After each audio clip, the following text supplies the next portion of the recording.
Bienvenue dans Smart Bourse, votre émission quotidienne sur Bismart pour rester à l'écoute des marchés chaque jour, du lundi au vendredi à 17h pour la grande édition si vous nous suivez en direct sur Bismart TV, émission que vous retrouvez chaque soir en replay sur bismart.fr ou encore en podcast sur l'ensemble de vos plateformes préférées. Au sommaire de cette édition, le bilan d'une semaine turbulente, voire une semaine un peu rock'n'roll si vous me passez l'expression, avec des mouvements de marché un peu dans tous les sens, sur les grandes classes d'actifs, les marchés obligataires évidemment qui ont été soumis aux différentes publications et communications avec l'inflation américaine dans le sillage d'un rapport sur l'emploi aux États-Unis il y a une semaine qui relançait déjà les doutes sur les marges de manœuvre de la Réserve fédérale américaine pour baisser aussi vite et autant que prévu ses taux directeurs cette année. Et puis l'autre gros morceau aura été bien sûr la communication de la Banque centrale européenne qui est prête à prendre ses responsabilités, qui déclare une forme d'indépendance à ce stade par rapport au calendrier de la Fed et qui ouvre la voie pleinement à une première baisse de taux pour la réunion du 6 juin prochain. Dans ce contexte, on a vu quand même pas mal de chahuts sur les marchés obligataires et sur les marchés actions. Les marchés actions développés auront d'ailleurs terminé cette semaine sur une note négative et un bilan négatif sur l'ensemble de la semaine. Les actifs gagnants, les grands actifs gagnants auront été la volatilité, les matières premières dans leur ensemble à nouveau, que ce soit le pétrole, l'énergie, les précieux avec l'or qui bat de nouveaux records ou encore les métaux industriels. C'est l'ensemble du complexe matières premières qui s'est réveillé depuis quelques semaines maintenant et qui l'a encore montré sur ces dernières séances. Et puis le grand gagnant, ce sera évidemment le roi dollar qui a gagné 1,5% sur l'ensemble de la semaine face à un ensemble de devises majeures. L'indice dollar gagne quasiment 5% désormais depuis le 1er janvier 2024 avec un euro-dollar sous 1,07, le sterling dollar est sous 1,25 et le dollar yen est à plus de 153, en tout cas c'est un niveau qui a été franchi cette semaine. Pour donner quelques indications, discussion évidemment sur ces sujets macro et monétaires avec nos invités de Planète Marché dans un instant. Du côté des entreprises, les résultats débutent tout juste aujourd'hui avec les publications de quelques grandes banques américaines, JP Morgan, Citigroup ou encore Wells Fargo, et des sorts un peu divergents en bourse. Le poids lourd JP Morgan accuse un très net repli après sa publication et une guidance des perspectives qui semblent inférieures à ce que pouvait attendre le marché. Vous aurez le détail dans un instant avec Pauline Gratel. Et puis dans le dernier quart d'heure de Smart Bourse, chaque soir le quart d'heure thématique. Comme une fois par mois, nous prendrons le pouls de l'industrie ETF. Quelles sont les dernières tendances au cours des dernières semaines, que ce soit en termes de flux de collecte ou en termes de lancement de nouveaux produits. Nous en parlons chaque mois, le deuxième vendredi du mois, avec les équipes de Yomoni. Et c'est Olivier Malteste, directeur des investissements de Yomoni, qui sera en plateau avec nous à partir de 17h45.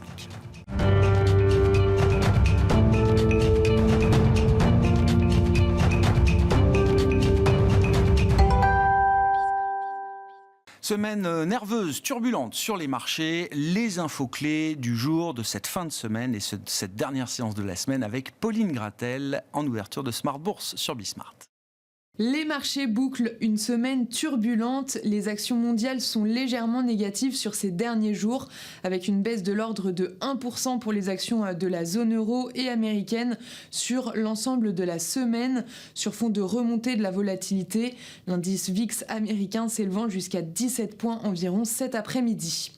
Les investisseurs ont dû digérer à la fois les chiffres d'inflation aux États-Unis et la communication de la Banque centrale européenne.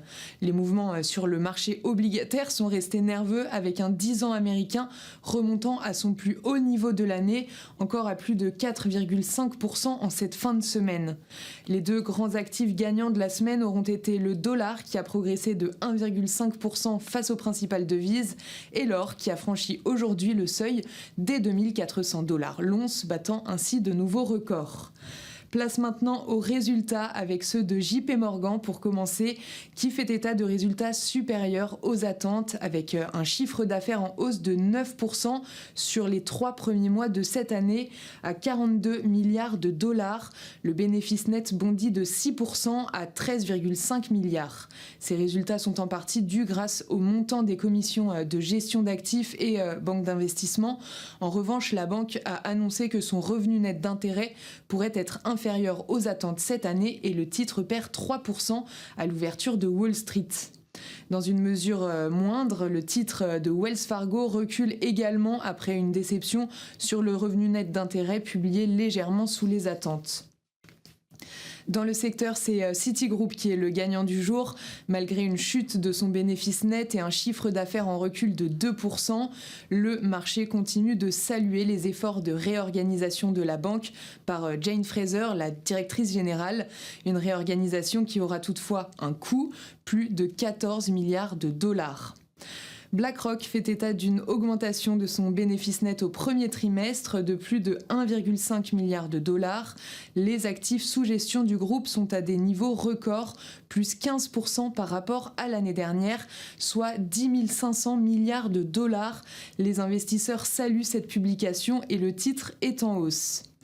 Côté français, Société Générale est en tête du CAC 40 aujourd'hui et gagne plus de 5% après l'annonce de la conclusion d'un accord pour vendre 2 filiales au Maroc pour un coût estimé à 745 millions d'euros.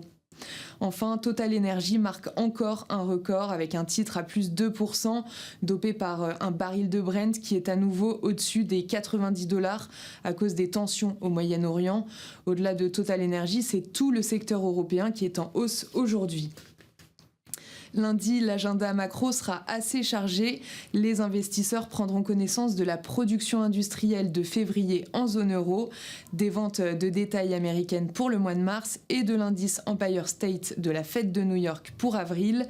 Côté entreprise, la semaine sera marquée par la montée en puissance des résultats. Toutefois, la journée de lundi sera relativement calme avec en résultat majeur ceux de Goldman Sachs. Tendance, mon ami, chaque soir, en ouverture de Smart Bourse, les infos clés du jour sur les marchés avec Pauline Gratel sur Bismart.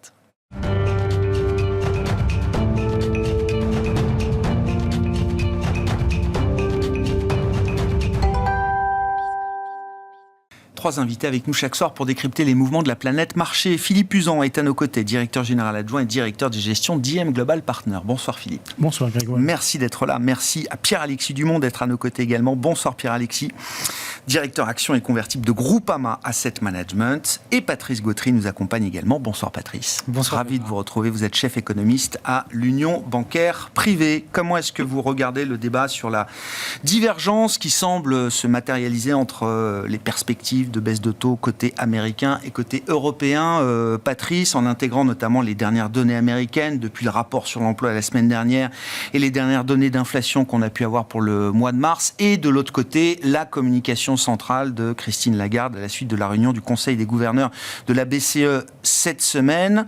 Divergence pour démarrer les baisses de taux, oui, sans doute, mais ensuite, quel degré de divergence est-ce qu'on peut attendre ou observer entre les intérêts de la Réserve fédérale américaine et ceux de la Banque centrale européenne pour la zone euro ? Oui, la situation est très différente entre les deux zones, puisque en fait, on peut même inclure d'ailleurs le Royaume-Uni, l'Europe continentale et le Royaume-Uni par rapport donc aux États-Unis. Et effectivement, premier point, la croissance est plate ou sort à peine de récession au Royaume-Uni. Elle est encore très très fragile en Europe, alors qu'aux États-Unis, le problème, la croissance, reste au-dessus de son potentiel, et donc l'inflation reste au-dessus aussi de son potentiel ou au-dessus des fourchettes qu'avait données la Banque centrale américaine, même s'il y a un petit peu de ralentissement du côté de l'inflation salariale. Copie qui est complètement différente en Europe. Donc croissance faible dans les deux pays, le Royaume-Uni et l'Europe continentale, et une inflation, et ça il faut le marquer, qui, on l'a vu les derniers chiffres qui viennent d'être publiés donc en zone euro, on est à 2,4% sur un an. Le Royaume-Uni va bientôt tilter les 2%. Donc effectivement, et on va rester dans ce range-là, entre 2 et 2,5 sur les prochains trimestres. Ce qui est un scénario qui est complètement à l'opposé de ce que l'on a donc aux États-Unis, puisque l'inflation, malheureusement, va rester entre 3 et 3,5 jusqu'au mois de septembre.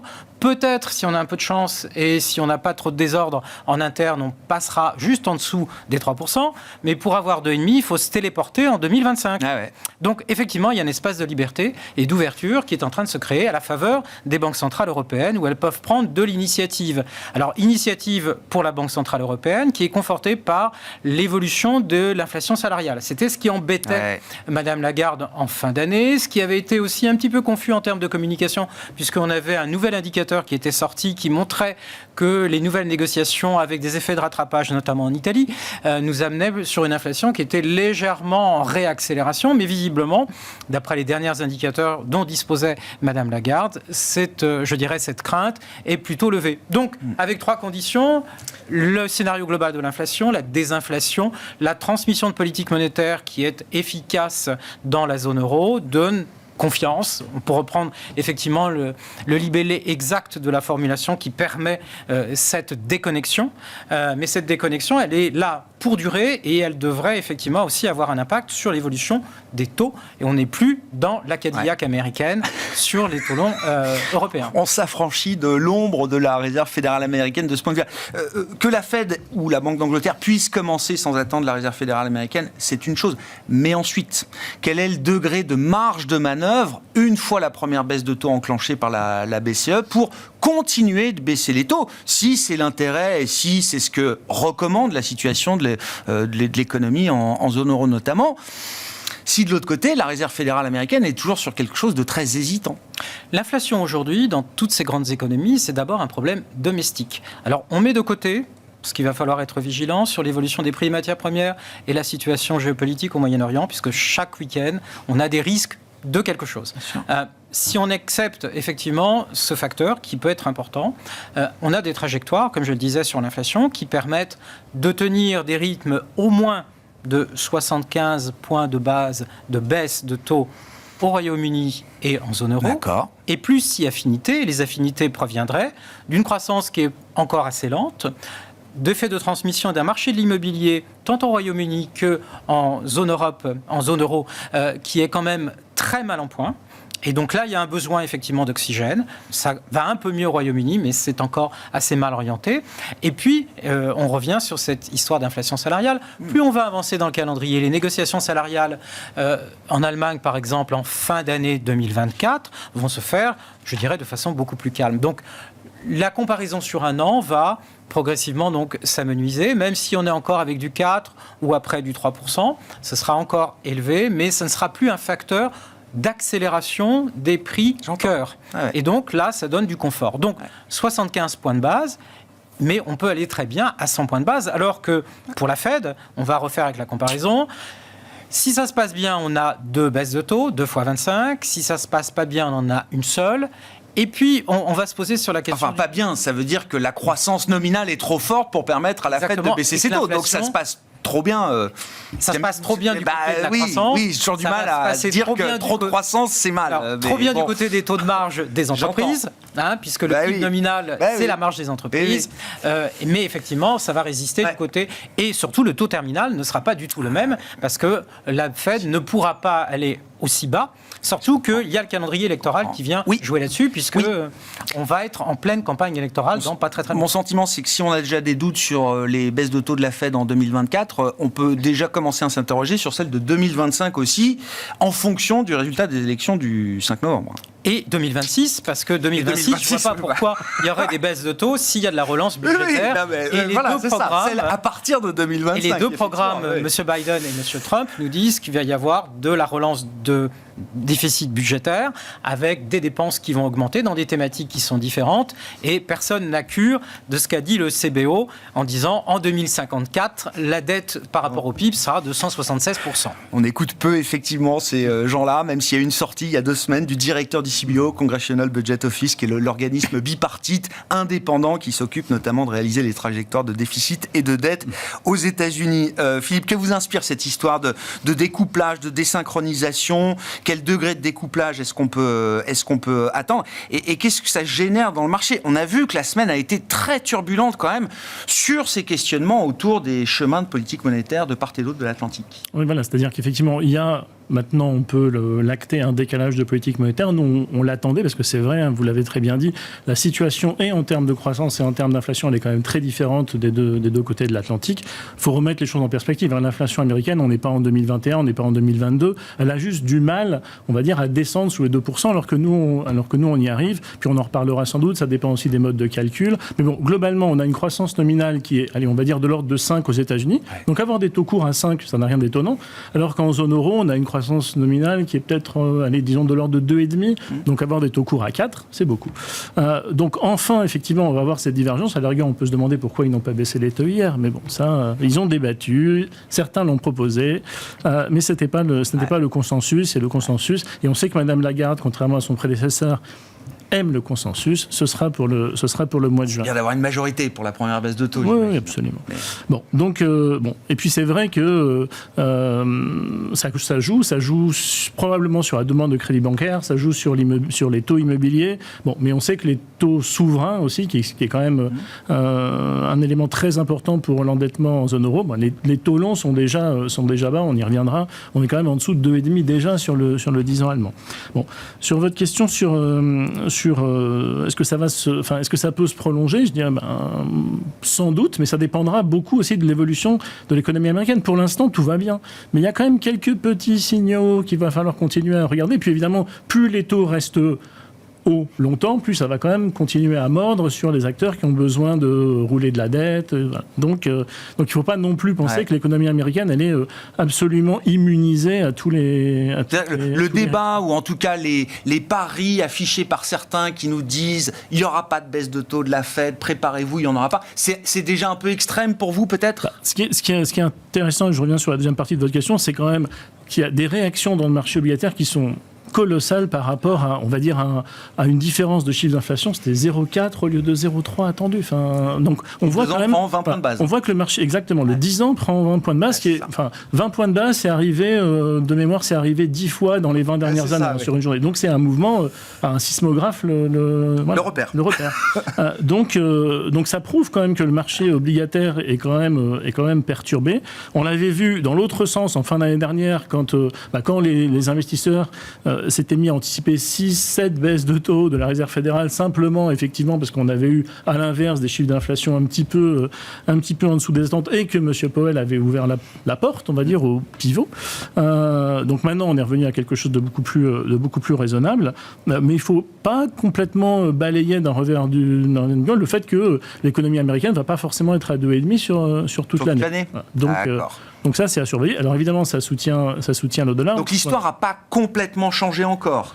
Elle a évolué, mais elle ne s'est pas renversée. Non, c'est ça. Enfin, elle est meilleure aux États-Unis, tant mieux. L'histoire des baisses de taux, exactement. Non, l'histoire des baisses de taux, voilà. C'est plus, on va dire, c'est plus le marché qui avait énormément espéré dans une année qui aurait été fantastique, avec à la fois des croissances de bénéfices à 15% et des baisses de taux de 150 points de base. Ça, franchement, on n'y a pas cru. Voilà. Donc, et c'est l'autre point important, c'est-à-dire que ce que vous lisiez en début d'année ou ce que vous entendiez, c'était baisse de taux, ça veut dire qu'il faut être long des obligations. Mais si le taux à 10 ans est déjà à 100 points de base en dessous du taux monétaire, il y a déjà beaucoup de choses qui est pricé. Donc aujourd'hui, on est revenu, en tout cas sur le marché américain, à des choses un petit peu plus raisonnables. Nous, on avait 4,5 en cible. Non, 4,5 sur le 10 ans. Pour se dire, OK, là, effectivement, ça devient un peu plus intéressant de regarder de la duration. Donc, voilà. Mais, c'est un seuil qu'on a, qui a été testé, franchi même. Il a été franchi mercredi. On est autour de ce niveau-là aujourd'hui. Là, effectivement, c'est intéressant de se poser la question parce qu'à un moment ou à un autre, il va bien y avoir un ralentissement de l'économie américaine. Ça viendra. J'entends.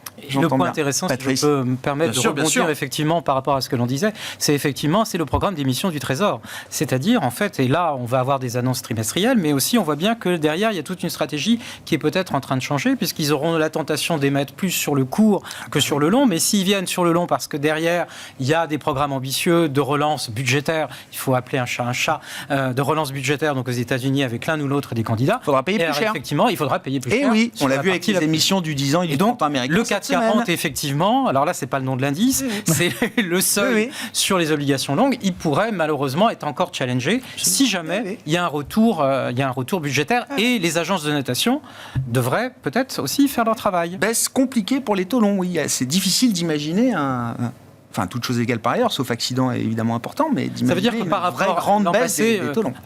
En octobre, novembre, tout le monde serait sur la duration. On en parlait tout à l'heure avant de venir. Oui, bien sûr. Et aujourd'hui, en fait, on s'oriente vers des marchés obligataires qui sont un peu plus fragmentés entre pays, mais aussi entre segments. Ça veut dire que la gestion obligataire est devenue beaucoup plus complexe qu'avant. Mais bon. Ça redonne de l'intérêt Absolument, à cette gestion obligataire qui n'a vu qu'un grand mouvement de baisse de taux pendant toute une génération. On l'a déjà évoqué avec vous, Pierre-Alexis. On ressort les gérants obligataires sur les plateaux. Que vous inspire cette idée de découplage? Est-ce qu'il faut commencer à, je ne sais pas, mettre une vraie probabilité sur le fait que la Fed ne puisse pas baisser ses taux cette année? À l'extrême inverse du spectre, Larry Summers nous dit, moi, j'imagine 15, 20, 25% de probabilité que la Fed monte les taux dans son prochain mouvement. C'est sans doute une position extrême qui appartient à Larry Summers. Mais quand même, ça montre bien la nature du débat aussi aujourd'hui. Oui, non, mais de toute façon, tant qu'il n'y a pas inversion des anticipations, il n'y a pas de problématique sur les marchés d'actifs risqués. Voilà. Les marchés peuvent être patients de ce point de vue-là. Ils peuvent être patients. Tout à fait. Voilà, vertu rare quand même chez les marchés. Il va être patient. L'autre point qui est clé, c'est la volatilité, elle n'est pas sur les actifs risqués, elle est sur les taux. Et donc aujourd'hui, l'intérêt marginal d'avoir des actions est beaucoup plus fort qu'avant par rapport aux taux. Voilà, donc ça, vous avez aussi un intérêt, puisque aujourd'hui, vous avez des volatilités beaucoup plus fortes et un actif qui résiste beaucoup mieux à des inflations légèrement supérieures. Il ne faut pas que ça passe 4%, mais si on reste en 2,4, on m'a dit, c'est maximal pour la valorisation des actions. Et donc ça fait baisser les primes de risque. Et on a eu des primes de risque extrêmement hauts pendant 10 ans. Et là, on est revenu à des primes de risque beaucoup plus standards qu'on avait avant la période de déflation que l'on a connue à partir de la grande crise financière. Donc ça nous conforte dans notre scénario. Parce qu'on avait Vous étiez déjà très prudent sur les baisses de taux de la Fed. Nous, on était long for ailleurs. Avant, on était longer for ailleurs. Et on est passé long for ailleurs en décembre. High for longer, oui, c'est ça. Pardon. Voilà. Et par contre, voilà, le processus de découplage, je pense qu'il y a quand même quelques forces de rappel qu'il faut qu'on cite pour les auditeurs. Le premier, c'est évidemment, il y a quand même un certain nombre de forces globales qui sont derrière ça. Donc vous avez les matières premières, vous avez un marché de l'emploi qui reste quand même relativement fort, même en Europe. On est quand même sur des marchés de l'emploi qui sont encore un peu tendus. Et donc ça devrait limiter quand même le phénomène de découplage fort entre les différentes banques centrales. Et le troisième point aussi, c'est que si on a fort découplage, on aura sans doute des réactions assez fortes sur les taux de change. Donc ça a été le test, le laboratoire de la semaine a été sur le Forex de ce point de vue-là. De ce fait, vous allez avoir un peu d'inflation importée qui va faire que... de toute façon, là, c'est encore positif pour les actifs risqués parce que les devises baissent. Normalement, c'est positif croissance Europe. Et c'est positif inflation. Donc aujourd'hui, ce qui est vrai, c'est qu'on est un peu, on le dit, dans un scénario boucle d'or sur les actifs risqués, et c'est pour ça d'ailleurs que les actions et les actifs risqués globalement se comportent si bien, parce qu'on est dans une vision où il y a un peu d'incertitude sur les taux, mais pas et l'inflation, mais pas à des niveaux suffisants pour créer du stress sur les marchés, sur les marchés d'actifs risqués, et finalement des scénarios de croissance nominale qui sont bien plus porteurs qu'avant, et qui poussent un peu les valorisations vers le haut et les primes de risque vers le haut. Ma question pour la Fed, tiens Philippe, si vous voulez reprendre la parole, mais ma question était, si l'économie américaine ne justifie pas, en tout cas dans l'immédiat, un put de la Fed, des baisses de taux assurantielles, est-ce que le rappel peut venir de la sphère financière ? Encore une fois, le maintien de taux élevés pour longtemps, ça peut provoquer des craquements aussi dans la sphère financière. Il y en a eu une série depuis 2022, FTX, crise des LDI britanniques, SVB... Oui, c'est possible. Ça rythme quand même cette séquence. Alors, il y en avait eu l'année dernière, et on a vu que le programme spécial qui avait été mis en place pour les petites banques régionales avait été arrêté sans trop de problèmes. On en a moins parlé, ça fait moins on va dire le devant de la scène que les baisses de taux, mais elle va probablement arrêter son quantitative tightening quand même, la Réserve fédérale. Donc il y a le problématique de la liquidité. On ne va pas rentrer dans des détails trop techniques, mais effectivement, comme le Trésor avait émis beaucoup de titres courts, ça avait aidé à contrebalancer le quantitative tightening. On sait que sur le restant de cette année, la liquidité va être un petit peu plus tendue. Ça explique aussi peut-être ce regain de volatilité sur les marchés d'actions et sur les marchés d'obligations qu'on a commencé à voir. Mais bon, les grandes banques, vous citiez en introduction JP Morgan, Wells Fargo, Citigroup, voilà, c'est ultra solide. Non, c'est vraiment effectivement... ce qui peut se passer en matière de devises. Alors oui, on a passé les 1,06. Ça reste quand même très très calme par rapport à ce qu'on a pu connaître en moyenne sur les 10 dernières années. On a dû faire, sur les 12 derniers mois, on a dû faire 1,15, 1,05 comme range sur l'euro-dollar. C'est pas beaucoup par rapport à des économies divergentes.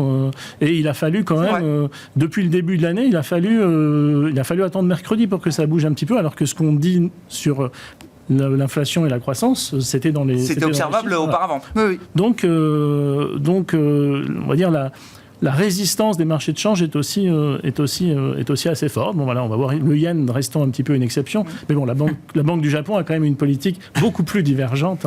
Quand elle parle de hausse de taux, c'est 10 points de base et on en aura peut-être 2 cette année. C'est quand même pas énorme. Voilà. Après, effectivement, je pense qu'on va re-rentrer sur un régime micro sur les bénéfices des entreprises. Mais... Et qui vont venir confirmer ce que le marché a anticipé, ou l'idée que la croissance nominale plus forte pour plus longtemps, c'est bon pour les résultats des entreprises, pour les marges des entreprises, pour le pricing power des entreprises. On est encore dans ce phénomène-là ? Alors, si la croissance est bonne, normalement, c'est bon pour une entreprise. Et puis, ce qui compte toujours sur les marchés, c'est la réalité versus les anticipations.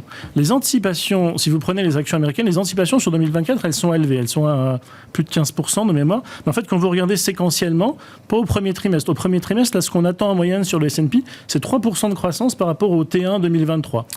Ça n'a fait qu'être revu à la baisse, comme d'habitude, sur les 3 derniers mois. Donc, honnêtement, la barre me paraît pas difficile à battre. Quand on sera au 4e trimestre, c'est loin encore. Mais le 4e trimestre 2024, c'est 17% par rapport au 4e trimestre 2023. D'accord. Donc là, vous voyez, la barre va être quand même... Ça va crescendo, quoi. Voilà. Crescendo avec effectivement des risques qui vont quand même aller crescendo aussi. Donc faut pas s'attendre à ce que forcément le scénario Goldilocks dure toute l'année. Mais pour l'instant, profitons-en.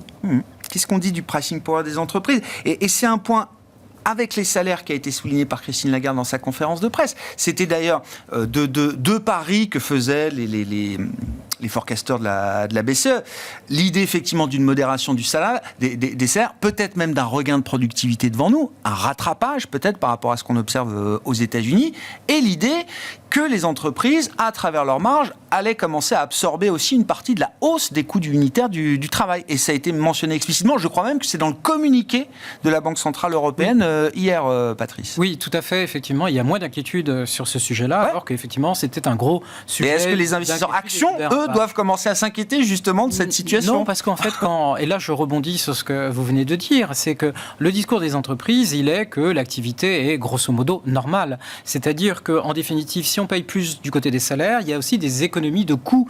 Et notamment, on le voit, et ça c'est vraiment évident dans les sondages détaillés que peuvent nous révéler les indicateurs PMI. Et on voit que dans le secteur manufacturier, il y a une baisse des coûts des entrants, ce qui permet effectivement d'avoir une certaine latitude sur, je dirais, en fait, l'appréciation des salaires, puisqu'on a même, je dirais, des enquêtes aux États-Unis où on a des hausses de salaires qui sont programmées sans avoir nécessairement de hausse de prix programmée là aussi. Donc ça veut dire en fait qu'en termes de coûts, ça n'est pas une contrainte majeure, qui devrait se retrouver effectivement globalement dans une productivité qui va être bonne, pour rebondir sur votre premier point, qui va être bonne puisque en zone euro, on part de zéro, donc on va avoir un effet productivité. Même chose donc au Royaume-Uni. Et aux États-Unis, elle peut rester bonne, mais là, il faut agir ou agiter un autre facteur, c'est l'investissement en technologie et la façon dont celui-ci est progressivement. Et les dernières études montrent que ce progressif est vraiment très progressif, c'est-à-dire que pour l'instant c'est le secteur de la technologie et quelques secteurs, la finance, je dirais tout ce qui est production artistique, audiovisuelle, qui commencent à bien utiliser en fait ce secteur de l'intelligence artificielle, mais ça va passer 5-6 ans dans les secteurs traditionnels. Et là, il y a 2-3 points de productivité à gagner, c'est-à-dire un demi-point ou plus de croissance potentielle. Ce qui veut dire que le 2,5 qui pose problème aujourd'hui aux États-Unis ne posera pas de problème demain, parce qu'il pourra vivre avec une inflation à la limite encore à 2,5, mais des salaires qui peuvent être beaucoup plus hauts parce qu'il y a des gains de productivité. Et là, on retrouverait un cycle comme celui qu'on avait connu au début d'Internet, quand Internet avait diffusé dans l'ensemble des 90, quoi, les années 90. Alors la fin des années 90. Oui, la fin, milieu-fin des années 90. Et juste avant 2001. Et juste avant 2001. C'est ça. 94 jusqu'à... Juste avant 2001. Ouais. Comment vous regardez aussi, je veux bien qu'on en dise un mot, mais on parle beaucoup de la politique monétaire, mais c'est vrai qu'il faut regarder aussi le policy mix dans son ensemble. avec la question de savoir qu'est-ce que vous comprenez de la guidance que les décideurs de politique budgétaire offrent aujourd'hui, notamment aux marchés et aux investisseurs, par rapport à ce que la politique monétaire nous dit. Et quel est le lien que vous voyez entre des déficits budgétaires qui vont quand même rester relativement amples devant nous, pour le dire le moins, Patrice, et les politiques budgétaires telles qu'elles sont signalées ou telles qu'elles seront conduites demain? Alors aujourd'hui, la politique monétaire, partout, c'est la pédale frein qui est activée. La politique budgétaire, elle est toujours en mode accélération. Et elle va, aux États-Unis, continuer à accélérer à un moment où la politique monétaire va progressivement, je dirais, s'accommoder, être plus accommodante. Alors, on ne parlera pas de dominance fiscale, même si le terme peut apparaître. C'est-à-dire, il n'y a pas de perte d'indépendance. La Fed ne devient pas la BOJ, pour être méchant. C'est-à-dire, la Fed n'est pas inféodée au gouvernement, mais elle va aller dans un sens qui est pro-croissance. Côté européen, donc la Banque Centrale Européenne va s'assouplir. Donc là, on appuie sur la pédale d'accélérateur. Un peu d'accélérateur, parce qu'effectivement, on parlait du crédit, refinancement des entreprises. Il y a un vrai soutien. Ça peut apporter un vrai soutien. Et surtout l'immobilier, ça va se voir. Donc ça va se voir. Par contre, il y a la Commission européenne qui va commencer à regarder en détail les projets budgétaires 2024-2025. Et là, il y en a un qui est en avance sur tous les autres élèves, ça s'appelle l'Allemagne, parce que l'an prochain, et en 2026, on aura rempli les critères de Maastricht. Ce qui ne sera pas le cas pour la France, pour l'Italie, pour l'Espagne, pour la Belgique, pour les Pays-Bas. C'est-à-dire, grosso modo, pour tout le reste de la zone euro. l'Allemagne, oui. Ce qui n'est pas une nouveauté. Non, ce qui n'est pas une nouveauté pour les marchés. Le Luxembourg aussi fait remarquer Philippe Puzan, très bien. Et donc là, on va avoir accélérateur frein. En fait, je dirais, l'assouplissement de la politique monétaire viendra à un bon moment et sera bienvenu par rapport à des discours et des discussions budgétaires qui vont être un petit peu plus difficiles. Est-ce que les marchés ont raison de ne pas mettre de stress sur cette question des déficits et des dettes aujourd'hui? Et d'ailleurs, c'est assez dissonant entre le ou les discours qu'on peut entendre ici et là. Je ne lis pas la presse italienne tous les jours, etc. Mais enfin, en tout cas, la presse française en a beaucoup parlé ces derniers temps. Il y a eu un dérapage aussi en Italie constaté, etc. Sur le marché, on a l'impression que l'histoire n'est pas du tout aussi grave que ce qu'on entend ici et là. Oui, c'est d'ailleurs un constat qu'on fait qui me semble intéressant, parce que c'est qu'on a une situation totalement miroir de la période précédente, où on avait des politiques monétaires très accommodantes et des politiques budgétaires qui étaient plutôt restrictives dans le monde. Là, en zone euro, en tout cas, oui. Et pour nous, c'est le signe, en effet, d'une sorte de changement de paradigme. Et le cœur surperformait la périphérie, quand aujourd'hui, c'est la périphérie qui surperforme le cœur. Puisque la périphérie a un problème de dette, et s'il n'y a plus de... donc, pour nous, c'est assez cohérent avec ce qu'on voit comme type d'environnement à moyen long terme, c'est-à-dire qu'on a des besoins de dépenses. Et donc la dette va servir à ça. Et du coup, on va rentrer sans doute dans des structures de marché plus inflationnistes de ce fait, parce que si vous avez beaucoup de dépenses, si vous n'avez pas d'inflation, vous avez un gros problème pour payer votre dette à moyen long terme. Donc voilà. Après, c'est quand même toujours une épée de Damoclès. C'est-à-dire qu'on l'a vu avec Madame Liz Truss, en 3 semaines, vous pouvez vous retrouver, je place ma dette comme des petits pains, on arrête tout et maintenant, tout se ferme. Voilà, et tout il se ferme. Il ne faut pas faire de la provocation en disant je vais baisser les impôts et augmenter les dépenses. Voilà. Il faut quand même continuer à tenir un discours qui a l'air sérieux. Bon, mais vous avez raison. Sur la durée, ça devrait quand même se traduire par des courbes de taux plus pentues. Là, finalement, on n'est pas encore complètement sorti dans les têtes du quantitative easing, d'une certaine façon. Ouais, tout à fait. Et donc, voilà, c'est clairement un risque qu'il faut avoir en tête, et qui, d'ailleurs, change un peu ce que je vous disais, l'intérêt relatif des actifs. Voilà. Oui. Vous avez maintenant un peu plus de risques. La hiérarchie est plus tout à fait la même. Et donc attention à vous dire, attention, les primes de risque des actions sont extrêmement basses par rapport au taux. Oui, mais bon, vous avez un changement de paradigme. S'il perdure et qu'on a raison, il est assez normal que les primes de risque des actifs risqués restent relativement faibles par rapport aux actifs dettes gouvernantes. Donc ça nous semble logique. Et l'autre point que je voulais vous mettre en avant sur cette problématique-là. Dette, je ne sais pas, alors je vous aide. Dette, spread. Ça joue aussi favorablement sur les obligations d'entreprise. En relatif par rapport au souverain. Oui, parce que elles sont plutôt en bonne santé. Si vous voulez avoir un pick-up de taux, il vaut peut-être mieux aller chercher du crédit qu'allonger. La semaine dernière, je n'arrive pas à me souvenir où, mais on disait qu'on pourrait avoir des obligations d'entreprise qui coteraient avec des spreads négatifs par rapport aux treasuries, ce qu'on a vu parfois en Europe. On l'a vu chez Nestlé, je crois. Oui, peut-être. Voilà. Donc effectivement. Tout à fait. Et moi, j'entendais des discours d'investisseurs un peu type fonds de pension qui sont, eux, soumis et contraints d'obliger d'acheter de l'actif sans risque et qui, généralement, achetaient du treasuries. Ils mettent parfois un peu d'Apple à la place ou un peu de Microsoft. Tiens, ça fait le job aussi et c'est pas moins bien que des treasuries, quoi. En fait, ce qu'on observe maintenant, c'est que pour aller chercher du rendement, donc il fallait chercher du crédit. Comme vous l'avez mentionné, effectivement, personne n'a envie d'aller se positionner très long sur la duration. Donc on va aller chercher des catégories de crédit de plus en plus risquées, AT1, COCO, etc. etc. Et tout le monde est très très content des rendements que ça offre pour le moment. Puisque les murs de refinancement, c'est 2025, 2026, on a le temps. Et là, on aura des taux courts beaucoup plus bas. Et donc, Pierre-Alexis, par contre, il ne faut pas être un point aberrant. Voilà. Et donc, il faut rester dans le pacte des États. Et c'est pour ça qu'on a la France qui stresse. Mais je reviens au petit warning du patron du CBO américain, parce que c'était dans le FT il y a 15 jours. Lui, il appelle ça, c'est le risque à la truss pour les treasuries. Alors, c'est son job de parler des risques, mais voilà. Après, comme le disait Philippe, il ne faut pas un jour arriver en disant on va baisser tous les impôts non financés et merci au reste du monde de venir nous financer pour ça. Il ne faut pas être provoquant et il ne faut pas être un point aberrant. Donc il faut rester dans des normes. Et le marché dit qu'il n'y a pas de point aberrant aujourd'hui en zone euro de ce point de vue-là. Pour l'instant, oui, mais ça peut. Par contre, le problème des marchés, c'est que ça change vite d'avis. On l'a vu. Cette baisse de taux en l'espace de 3 mois, ça va vite. Voilà. Donc, le point Listrus était intéressant, le moment Listrus était intéressant, puisqu'on l'a vu au Royaume-Uni avec la nouvelle copie budgétaire qui a été présentée il y a quelques 2 mois. Donc, c'est exactement le contraire. C'est-à-dire comment ne pas faire de vagues et comment, paradoxalement, en fait, donner une copie budgétaire qui va être parfaite pour le prochain gouvernement anglais, même si ça change de majorité, puisqu'il y aura une réduction des déficits à moyen terme. Je pense aussi, et là, dans le discours du CBO, je reviens là-dessus, l'an dernier, on a eu un avertissement sur la dette américaine en disant faites attention, vous ne contrôlez pas votre dette à moyen terme parce qu'il y a des dépenses de santé, des dépenses qui sont liées au vieillissement de la population et les dépenses d'intérêt.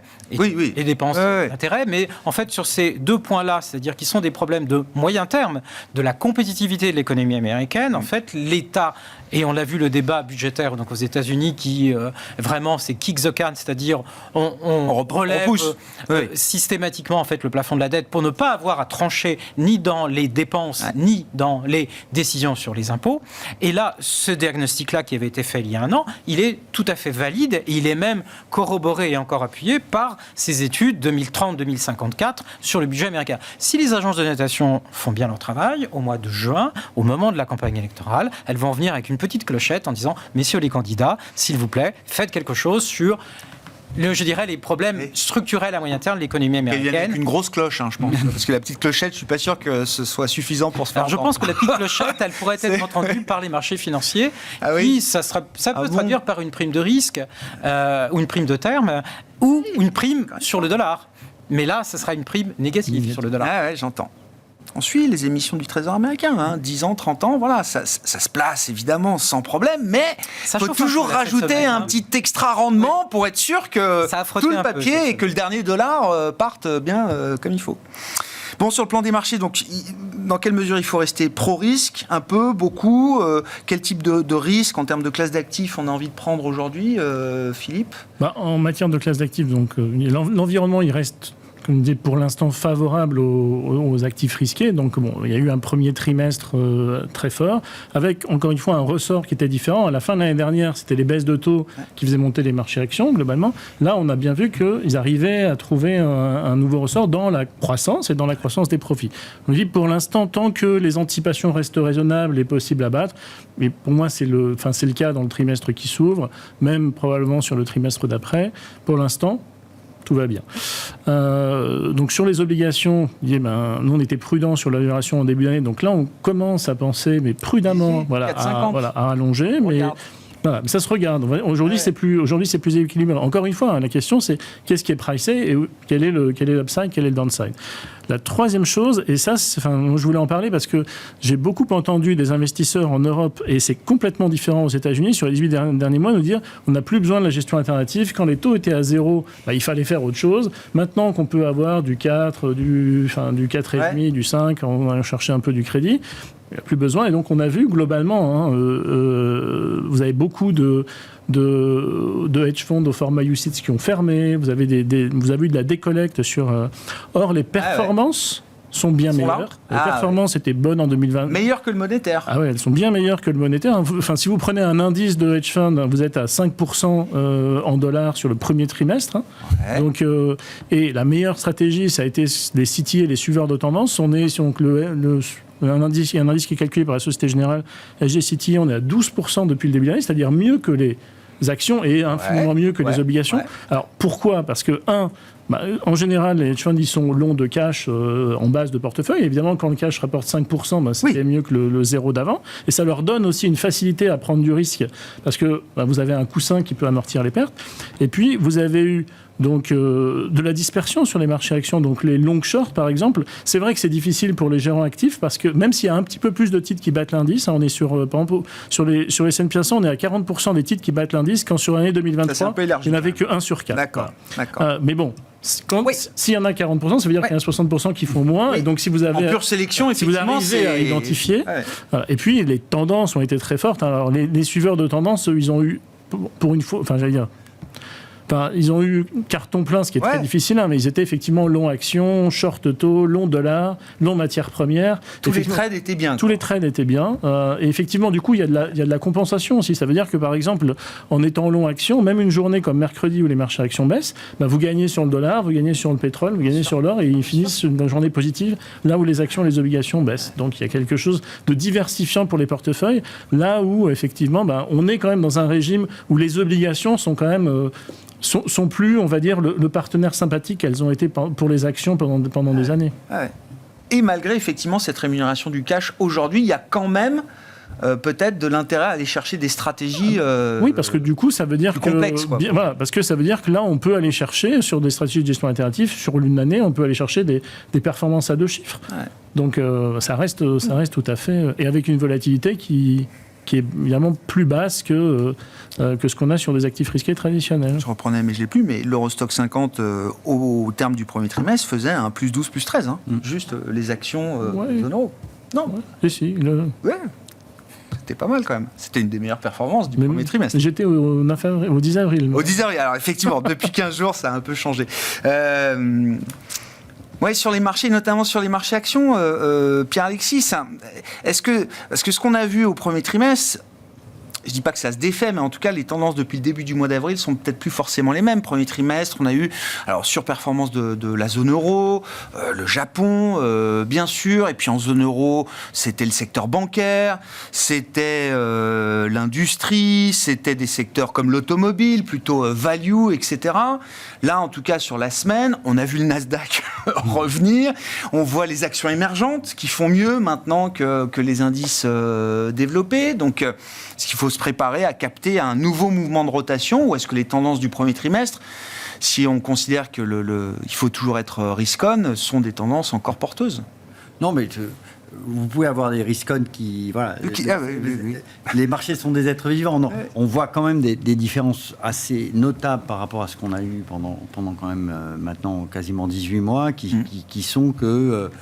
vous aviez vraiment la sphère méga cap, notamment techno-américaine, qui a emmené quasiment 50, 60, 70% de l'indice. On n'a plus ça. Ouais. On a une assez forte dispersion sur... Maintenant, on ne les appelle plus les 7 merveilleux, ça va vite.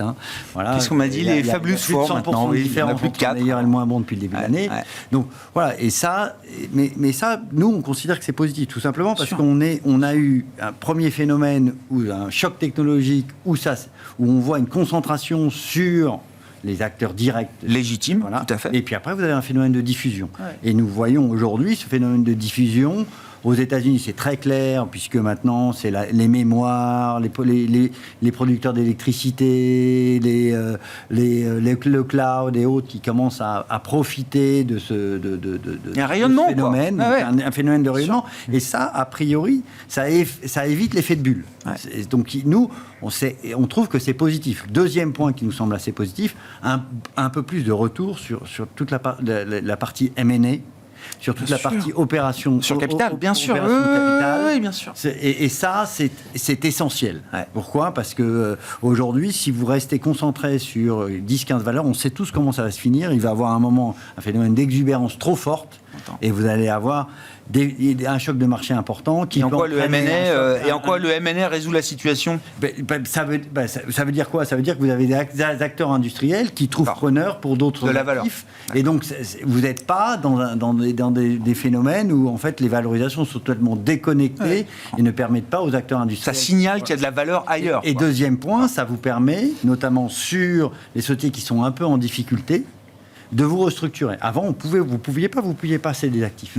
Atos n'a pas pu céder ses actifs et s'est retrouvé coincé à un moment. Donc, si vous avez cette capacité-là, vous avez une capacité à vous restructurer et à changer de business model quand la situation va mal, plus simple et plus facile. Donc, le phénomène de divergence qu'on a connu entre des segments de marché risque de revenir un peu plus à la normale. Et ça, c'est plutôt positif pour les marchés d'actifs risqués à moyen long terme. Patrice, sur une logique d'investissement, là, qu'est-ce qui vous paraît intéressant à l'UBP ? Je serais assez dans la philosophie qui vient d'être développée, c'est-à-dire en fait, sans se départir en fait des grands thèmes, parce que le Japon peut continuer à fonctionner, la technologie, vous l'avez bien exprimé, va continuer à fonctionner. Donc on va se positionner, soit prendre des bénéfices comme on a fait avec le Japon, ou soit se positionner sur d'autres secteurs autour. Après, ce que l'on peut faire en restant dans la classe d'actifs actions, c'est d'aller chercher des secteurs ou des sous-secteurs qui n'ont pas performé ou des marchés qui n'ont pas performé. Alors je pense un peu à la Suisse pour tout un tas de raisons, aux petites valeurs qui ont fait beaucoup de faux départs et puis au marché domestique anglais, le marché immobilier ou des valeurs de l'immobilier, effectivement, si on a des contextes de baisse de taux. Donc en fait, on arrive effectivement sur la logique de dire on ne va pas avoir des mêmes performances qui vont se répéter, mais des marchés peut-être un peu plus difficiles, un peu plus volatiles, mais au sein de cela, vous avez en fait un élargissement des performances à des secteurs qui ont été un peu délaissés, sur lesquels on peut, sans risque, puisque les valorisations ne sont pas élevées. Donc en définitive, le coût d'opportunité est relativement faible par rapport à une dynamique qui est en train de changer. Merci beaucoup messieurs d'avoir été les invités de Planète Marché ce soir. Patrice Gautry, l'Union bancaire privée, Philippe Usan, IM Global Partner et Pierre-Alexis Dumont, Groupama Asset Management.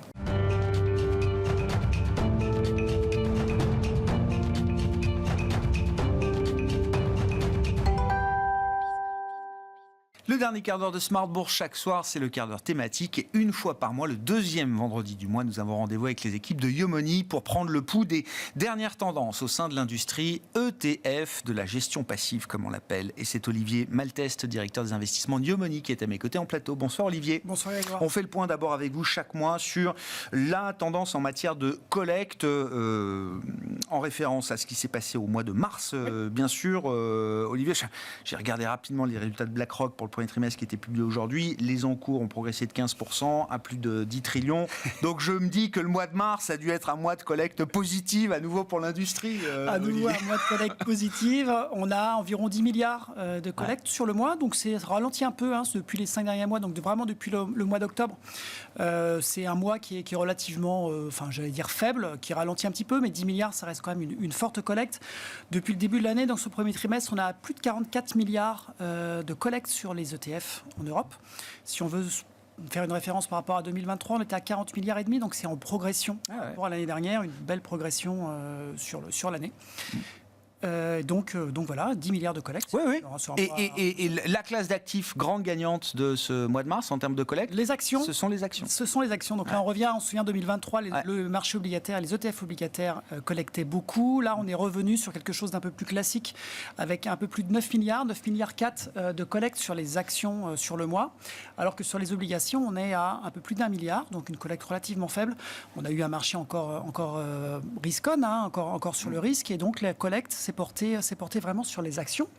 Les matières premières décollectent presque plus Ah oui, d'accord. Ah, c'est ça le sens du mouvement. D'accord. Ah oui, d'accord. Ça fait des mois. Moins 65, ça veut dire qu'on a quasiment arrêté de décollecter enfin sur les ETF matières premières, sur les produits indiciels matières premières. Ça fait environ un an que tous les mois, on avait des décollectes relativement importantes même. Et là, le flux se stabilise.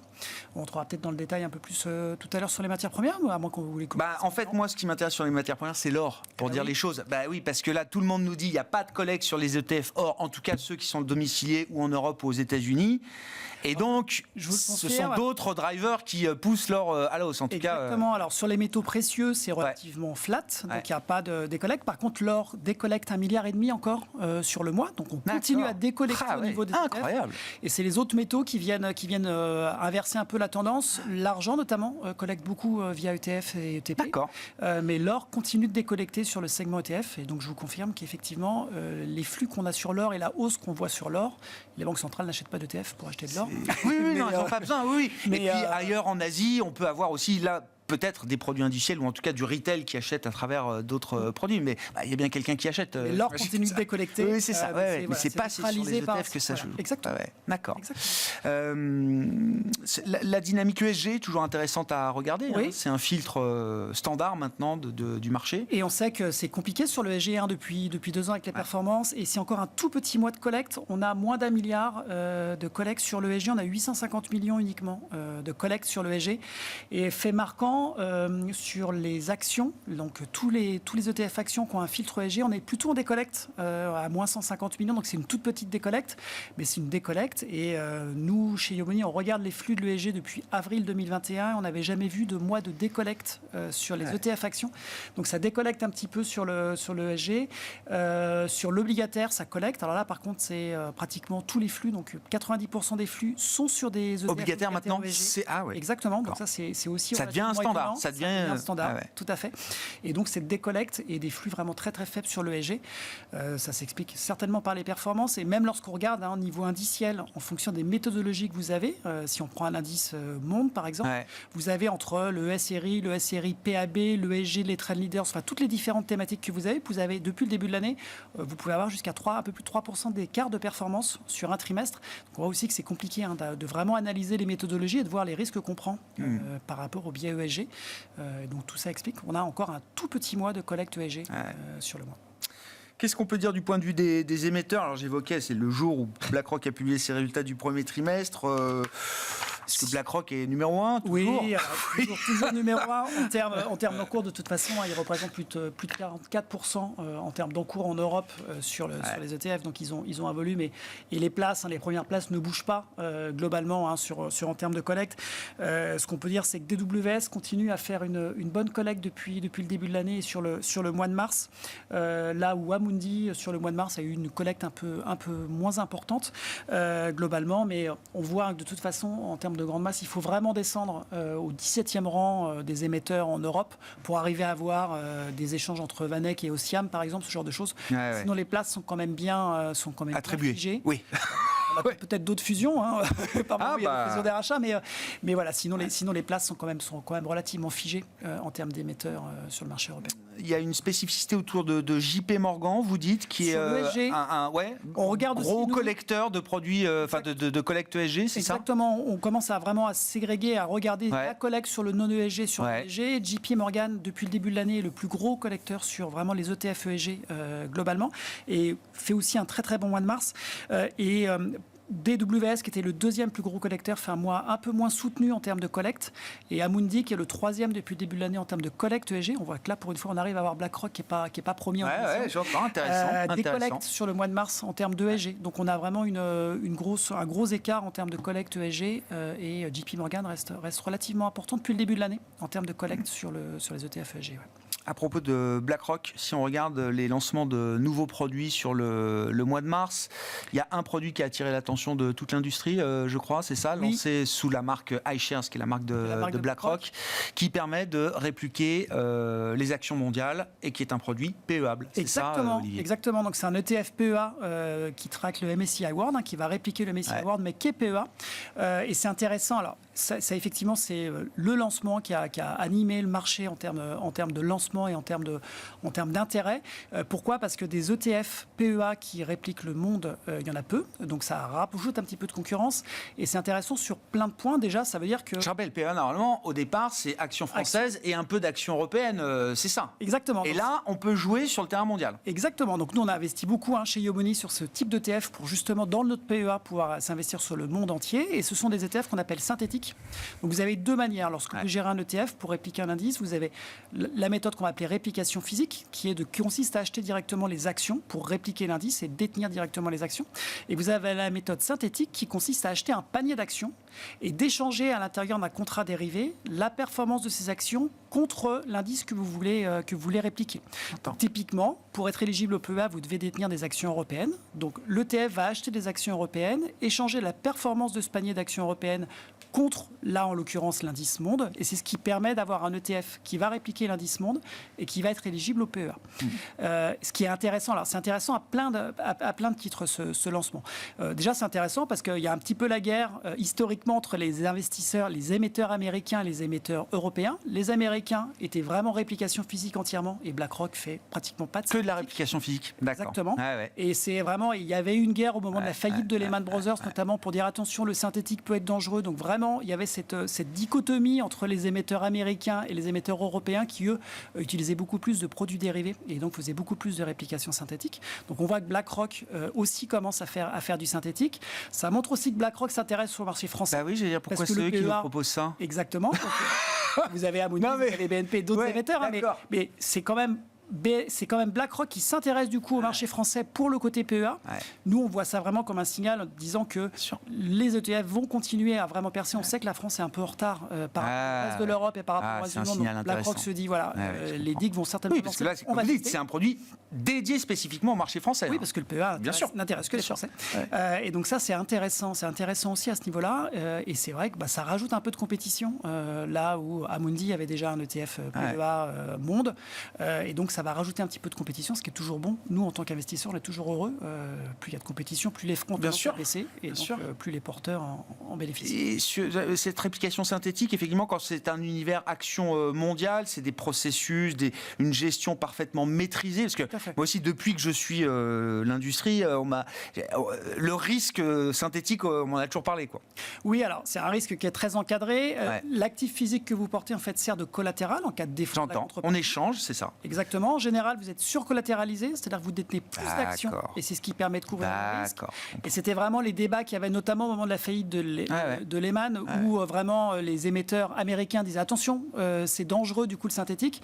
Là où souvent, et là aussi il faut regarder lorsque vous faites de la réplication physique, les émetteurs peuvent aussi faire des prêts de titres et donc avoir aussi un risque de contrepartie que vous n'allez pas forcément voir de manière aussi évidente. Donc dans tous les cas, il faut vraiment analyser son ETF avec attention. Mais la réplication synthétique, moi j'ai passé 14 ans chez Lixor qui est un vrai partisan de réplication synthétique, donc je vois bien comment c'est fait et ne présente pas de danger particulier. Il faut juste regarder et vérifier les émissions et les contreparties qu'elles se... L'ETF de BlackRock iShares dédié aux actions mondiales pour l'EPA n'est pas aligné sur les accords de Paris. C'est pas un ETF vraiment classique, ESG de ce point de vue-là. Exactement. Ils ont voulu, à mon avis, ils ont voulu faire simple et en fonction du succès, ils élargiront certainement la gamme. On peut leur faire confiance. On va traquer effectivement le succès de ce C'est un peu tôt pour voir en termes de mecs. Oui, j'imagine. On a vu sur les réseaux sociaux aussi beaucoup d'influenceurs ou d'analystes un peu ETF qui communiquent et qui étaient très contents parce que c'est vrai qu'ils sont moins chers que les concurrents. On va voir la qualité de la réplication, mais on peut faire confiance à BlackRock effectivement pour être capable d'arriver à adresser vraiment la demande. On suivra ça. Intéressant. C'est le produit du mois. Il y en a eu d'autres, mais c'est vrai qu'on n'aura pas eu le temps de détailler le reste des lancements de produits. Pour conclure, votre positionnement, alors au terme du premier trimestre, en anticipation de ce deuxième trimestre dans lequel on est entré il y a quelques jours, Olivier? Nous, on reste favorable aux actifs risqués, donc favorable aux actions. Donc on est surpondéré aux actions dans les profils diversifiés, d'une manière générale. On avait réduit, on avait avant une surexposition aux actions américaines qu'on avait coupées. Là, on est rentré, on est plutôt content d'avoir coupé actuellement, et on est rentré un petit peu en surpondération européenne. Donc on y va prudemment, mais on commence à monter le poids de l'Europe en pensant qu'en termes de banque centrale, la situation devrait être mieux gérée. Et c'est vrai que les actions européennes sont moins chères, sont valorisées moins chères, et on voit les inflexions des PMI, ainsi de suite, depuis plusieurs mois. Donc on se dit que potentiellement c'est le moment. Donc on y va prudemment. On n'a pas fait un pari entier, mais on y va prudemment. En termes sectoriels, on continue d'être toujours positionné sur les valeurs technologiques. On continue à penser qu'il y a du potentiel toujours. On est sur le secteur de la santé, qui pour l'instant ne porte pas ses fruits. Ouais. Mais là aussi, sur à la fois les valeurs technologiques, le côté intelligence artificielle qui pourra apporter des gains assez rapides, et sur le côté aussi un peu plus défensif, avec un marché qui pourrait être un peu plus volatile sur les prochains mois. On pense que c'est un bon positionnement. Et sur le côté obligataire, on reste classique en étant investi, à avoir un petit peu d'investment grade au niveau européen sur des durations courtes. Voilà en termes de positionnement. Positionnement du Yomoni actuellement. Merci beaucoup Olivier. Merci de venir nous voir chaque mois pour nous apporter votre expertise et les insights, les éclairages de cette industrie ETF. Olivier Malteste avec nous en plateau, directeur des investissements de Yomoni.